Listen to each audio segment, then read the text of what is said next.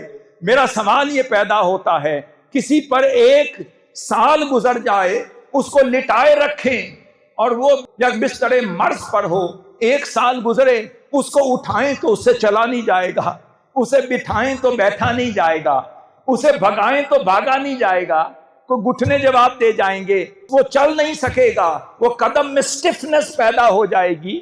اب دوسری طرف دیکھیں کہ وہ کچھ تو تھا کہ اللہ رب العزت جو دائیں طرف کروٹ بدلتا تھا، کبھی بائیں طرف بدلتا تھا، تو پتا چلا بتانا چاہ رہا ہے جس کو ہم اپنا رابطہ عطا کر دیں انہیں تر و تازہ کر دیتے ہیں، تازگی عطا کر دیتے ہیں۔ اب سوال یہ پیدا ہوتا ہے جب وہ 309 سال بعد جاگے تو تنہا جاگے یا کتا بھی جاگا؟ تو پتا چلا نہیں، جو ان کے در پر آ جاتا ہے وہ اسے بے در نہیں کرتے، خالی جھولی جانے نہیں دیتے۔ فرمایا جب اللہ ہمیں عطا کر رہا ہے پھر جو کچھ انہیں مل رہا تھا اس کا ایک ایک حصہ اس کتے کو بھی ملتا رہا۔ اس کا مطلب جب ان کی کروٹ بدلتی ہوگی کتے کی بھی بدلتی ہوگی، جب وہ دائیں طرف کروٹ لیتے ہوں گے وہ کتا بھی لیتا ہوگا، جب انوار و تجلیات ان پر اترتی ہوں گے اس کے چند قطرے اس پر بھی اترتے ہوں گے، جس کی وجہ سے جب وہ اٹھے یا اٹھائے گئے تو کتا ان کے ساتھ چلتا ہوا نظر آ رہا تھا۔ پتا چلا کہ اللہ کے اولیاء وہ ہوتے ہیں جو ان کا در تھام لے، جب تک وہ تھامے رکھے جو کچھ انہیں وہاں سے مل رہا ہوتا ہے اس میں سے حصہ وافر اسے بھی عطا کر رہے ہیں۔ اب آج حضرت زندہ پیر صاحب رحمت اللہ علیہ یا جتنے بھی اولیاء کاملین صالحین اتقیاء ابرار ان کے مزار اقدس بھی بناتے ہیں اور ان کے ساتھ مسجد بھی بناتے ہیں۔ اب کوئی آپ سے پوچھے کہ مزار اقدس جو بناتے ہیں اس کی دلیل کیا ہے، اور جو مسجد قائم کرتے ہیں عبادت کی خاطر اس کی دلیل کیا ہے، میں اسی اصحاب کہف کے واقعے سے دلیل پیش کرنے لگا۔